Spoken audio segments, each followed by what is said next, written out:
Урматтуу телекөрүүчүлөр, кирешелүү чарба күтүүнүн жолдору жөнүндө атайын адистен сиздерге кеңеш алып берүү максатын көздөп турабыз. Бүгүн бизде мейманда техника илимдеринин кандидаты, фермер Саматов Манас Парманович. Кутмандуу таңыңыз менен. Кош келипсиз агай. Көрдүк. Мына жалпы элибизге ушул кирешелүү чарба күтүүнүн жолдору жөнүндө маалымат берели деп атабыз агай. Мына ушул багытта кебиз улай турган болсок, азыр эң алгачкы эле сурообуз ушул болсун.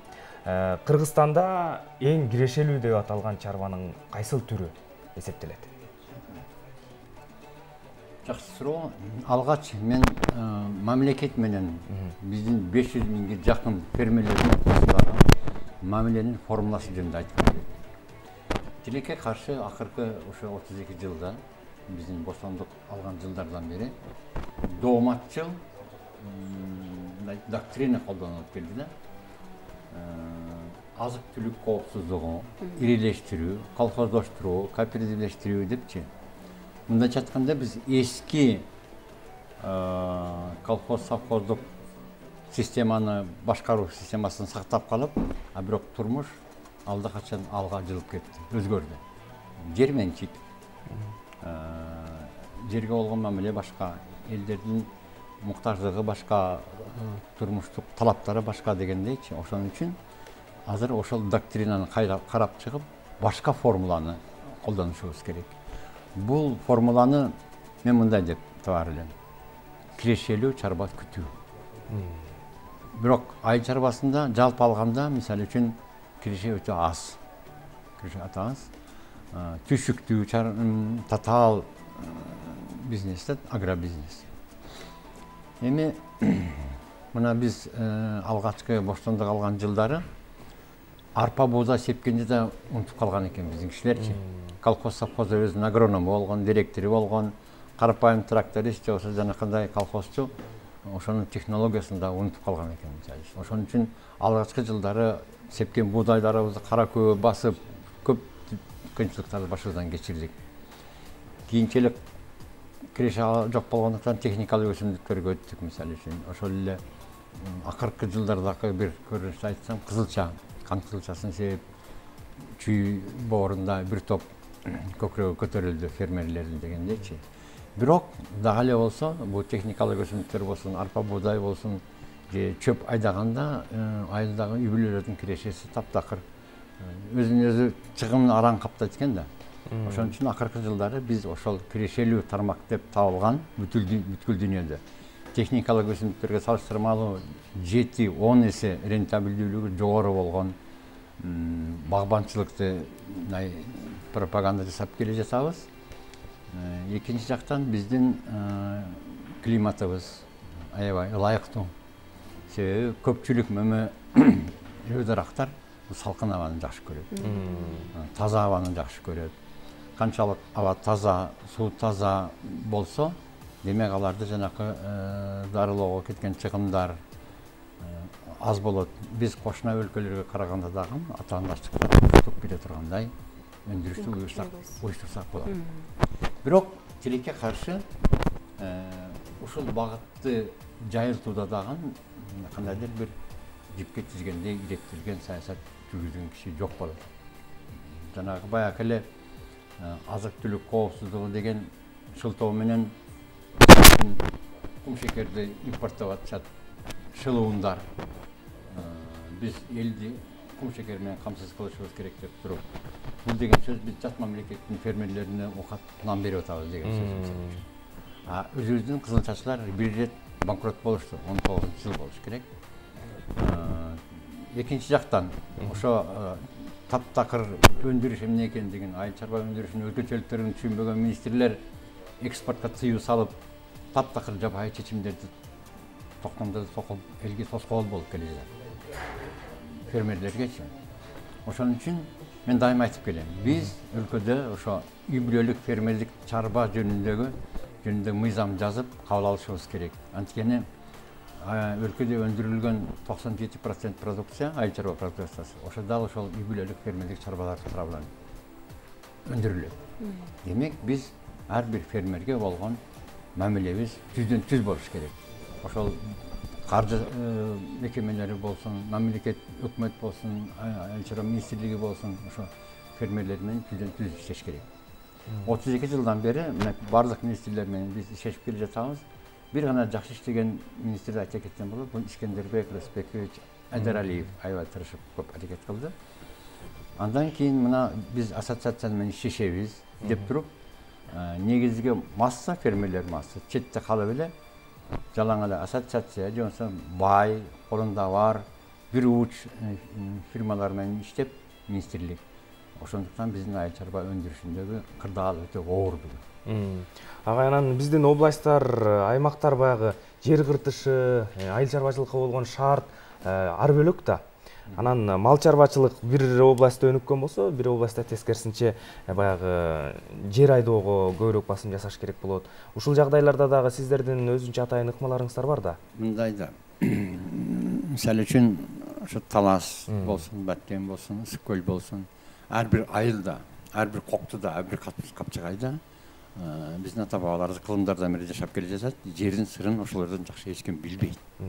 Ошон үчүн жанакындай бир айылга бир продукт дегендей каяктады бир ойдо жок программаларды элге таңуулаштын кереги жок. Ошол эле учурда биздин алдыбыздагы бир милдет ар бир фермер ошо өзүнүн жерине болгон мамилени илимий негизи, илимий көз караш менен карап үйрөнсө деген жерлер бар, жактар бар да. Муну үчүн биз эл менен өтө тыгыз иштешибиз керек. Биз мамлекетке тиешебиз жок. Биз жөнөкөй фермербиз. Мамлекеттик жана коррупциялашкан иштерге аралашпайбыз. Бирок биздин миссиябыз ошо эл менен түздөн-түз иштеп, иш жүзүндө көрсөтүү. Биз даават кылбайбыз, пропаганда кылбайбыз. Себеби ар бир жигиттин өзүнүн желкесинде башы бар. Биз жөн гана жалпы фермерлерибизге канткенде үй бүлөсүнүн алдында жүз жарык болот. Канткенде айылдагы ар бир үй бүлө туруктуу киреше булагын түзө алат. Ар бир киши, ар бир жигит киши өзүнүн тагдырын өзү чече билгендей мындай принципте жашоого өтүш керек экендигин биз кайра элге эстетип келе жатабыз. Натыйжалар болуп атабы агай? Бар. Мына биз быйыл эле жыл башында болду эле биз айткан элек. Натыйжалуу болуш үчүн жерлерде мындай бир демонстрациялык көргөзмө бактарды тигели депчи. Биздин мындай багыбыз бар Кадамжайда бир жолу, бирок Кадамжай алыс экен. Ошон үчүн быйыл мына Арашан тоонун этегинде бул Кадамжайдагы ошол көргөзмөлүү бак Өсүрөттөгү. Арашанга 4 гектар жерге бак тиктик. Бүт илимий негизде тамчы суу системасы менен монтажы кече бүттү, бакты тиктик. Бүт баары тең үлгү боло тургандай кылып аракет кылдык буюрса. Эми шаардын борборунан биздин бакка чейин 25 километр. Бүт кыргыздын бүт өкүлдөрү мен Таластан келсин, Ысык-Көлдөн келсин, шаарга келгенде барып туруп биздин үлгүлүү бакты көрүп кетсе, көрүп кетиш мүмкүнчүлүгү бар. Анан дагы бир регионго кирдик быйыл. Бул бак Новокатта болуш керек. Анан кийин көрдүңүздөр биздин принциптер кандай жакшы. Кантип жерди даярдаш керек. Биринчи биз кишинин өзүн даярдайбыз. Эгер бакты кетирген болсоң, кандай принциптерди карманыш керек, кандай кыймыл аракеттерди жасаш керек. 1 жыл мурун жерди даярдаш керек. Айнасындагы эски тал теректерди кыйыш керек, тазалаш керек. Анткени бактын эки эле негизги азыгы бар да, бул күн жана суу. Таза болуш керек, жел жүрүп туруш керек дегендейчи. Анан дагы бир аймакка кирдик, Талас. Мен дагы бир жолу кайталап айтып кетейин, бир нече жолу айтып келе жатам. Талас багбанчылык үчүн Кыргыздагы эң ыңгайлуу аймак. Көлгө салыштырмалуу дагы, Баткенге салыштырмалуу дагы эң ыңгайлуу аймак. Биздин Талас болсо баягы эле Төбө бурчак талаасынан чыкпай келе жатат. Төбө бурчактын да заманы өттү. Себеби жыл сайын айдай берип, жерлер деградация болуп, кандай десем болот. Жаратылыш өзү ушундай да. Керек болгон учурда өзү каршылык көрсөтөт дегендейчи. Анан кийин бул Төбө бурчак өтө жогору киреше бере турган өсүмдүк эмес. Мына быйыл буюрса Таласка дагы бир көргөзмө бак тиктик. Бул жердеги көчөттөрүбүз орто бойлуу көчөттөр, ал эми Таласта жапыз бойлуу көчөттөр. Бізде қалай берсе, ошол біздің айыл чарба тармағында жаңы бағыттарында қолданылған терминдер дағы так емес та. Журналисттер дағы, адистер дағы. Ошондуктан мен да абжал кайталап кетейин. Бактын 3 түрү болот. Бул бийик бойлуу бактар, илгерки кадимки замандан бери келе жаткан дарактардын түрүн биз бийик бойлуу дарактар деп айтабыз. Алардын заманы бүттү. Бүтүн дүйнө жаңы интенсив багбанчылыкка өттү. Анын ичинен 2 технология өзүнө турмуштан орун тапты. Бул орто бойлуу көчөттөр, жапыз бойлуу көчөттөр. Дагы бир жолу түшүндүрө кетейин. Бизге жапыз бойлуу көчөттөрдүн келечеги жок, анткени алгачкы капитал өтө чоң көлөмдө талап кылынат.